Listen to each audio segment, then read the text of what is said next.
1, 2, 3, come on!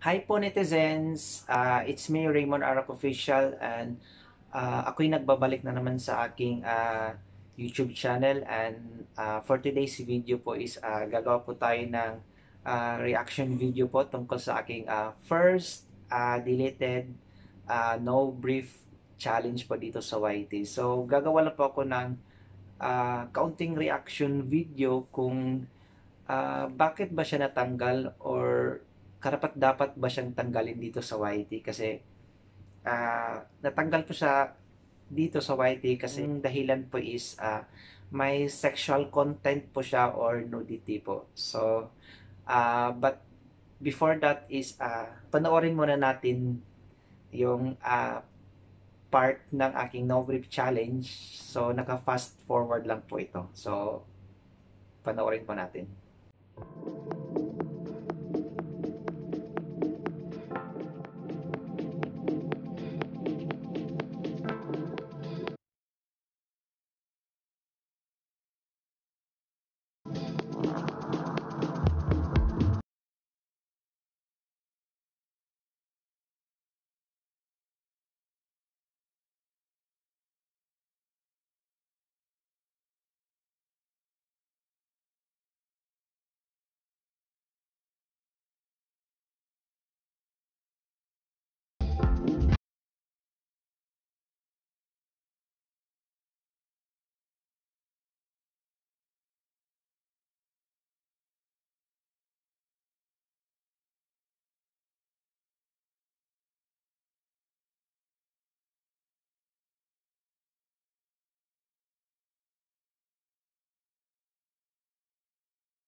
So nakita na po natin yung no brief challenge video ko. So unang-una po sa lahat po is bastos ba siya?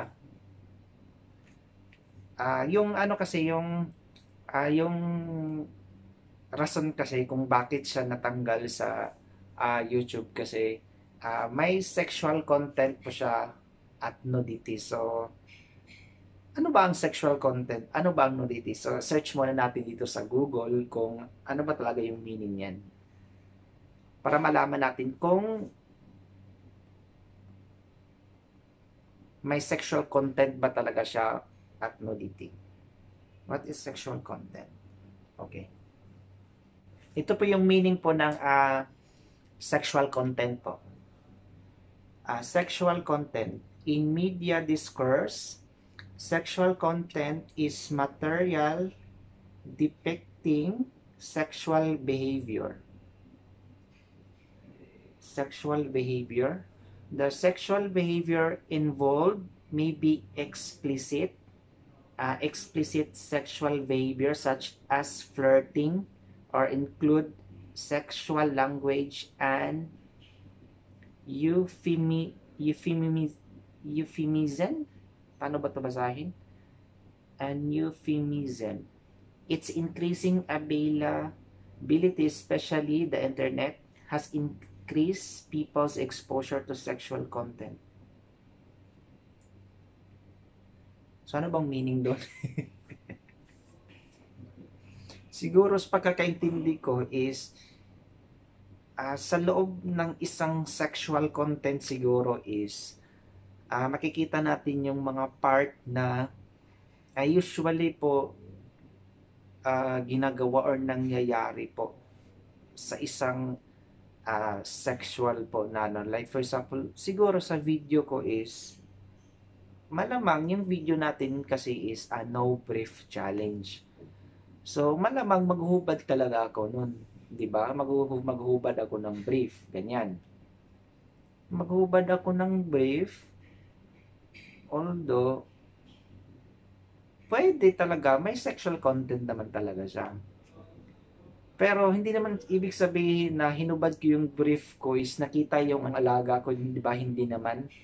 'Di ba? Punong-puno naman siya ng emoji, kaya oo, may sexual content siya, pero hindi naman bastos or nakatago naman siya, 'di ba? Although sa video is hinimas ko yung ano ko, sa bagay hinimas. Yung video ko kasi is hindi kasi ibig sabihin, 'di ba? Alam niyo naman, 'di ba, yung video ko is hindi naman totally talaga siya bastos kasi naka-emoji naman siya. Tapos tinago ko naman, 'di ba? Hindi ko naman talaga pinakita siya. Although hindi naman siya, wala naman akong hindi naman siya bastos na may ka-sex ako. Ano lang kasi, na-discourage lang kasi ako. Hindi naman sa na-discourage. Nalungkot ako kasi ano ba to? Paano ko pa ito i-explain? Ang napakaraming video po na nakikita natin ngayon, 'di ba, sa YouTube or kahit sa ibang social media na bastos talaga, ganyan, more daring po siya, anong tawag dito, more seducing po siya, ayan, more exposed po siya, more mas kung sabihin natin na bastos po yung no brief challenge ko is mas marami pang mga video, for example po is no brief challenge na mas bastos pa sa aking video, 'di ba? Ginawa ko lang kasi ito is for katuwaan lang, for entertainment lang. Ako nga tinitingnan ko yung video ko is natatawa nga ako, hindi ako nababastos natatawa lang ako kung bakit nagawa ko siya ganyan. Natatawa lang ako. Sabihin na natin na sexy siya. So, di ba normal, di ba? No brief challenge, di ba? So, search naman na natin yung nudity. What is nudity? Sexual suggestiveness is visual, verbal, written, or behavioral material or action with sexual undertones, implying sexual intent in order to provoke sexual arousal. Sexual suggestiveness may also involve nudity or the exposure of the nipples, genitals, buttocks, or other taboo areas of the body. Okay, nudity. Kumbaga hubad. Kung gagawa tayo ng ganito, ng mga challenge na ito, no brief challenge, siniguro ko naman na although may sexual content siya, nudity siya, siniguro ko naman na hindi siya lalampas po sa limitation po na bastos na talaga or hindi na talaga siya kaya-ayang i-upload or tingnan sa YouTube. Like for example is pinakita ko na talaga ganyan, or sabihin natin bastos talaga, or binastos ko talaga ganyan, pinakita ko ganyan, siguro yung bawal talaga, hindi talaga dapat. May iba na matatawa, may iba na mababastos. So nirerespeto ko yan, di ba? Wala na pa akong magagawa kasi na-delete na po siya ni YouTube. Ayan, kasi may nag-report. Ayan, may pasensya po. Ayan, marami pong siguro yung nabastos, ganyan. Mga sensitive po, ganyan. Well, I respect naman po. Kung nabastos kayo, di ba? Kadami-dami nga mga artista, di ba? Nag-uubad, halos kitang-kita na. Napaka-sexy talaga nila, ganyan-ganyan. Halos kitang-kita na, ganyan, di ba? Okay lang sa atin, di ba? Para na naman, for entertainment lang naman.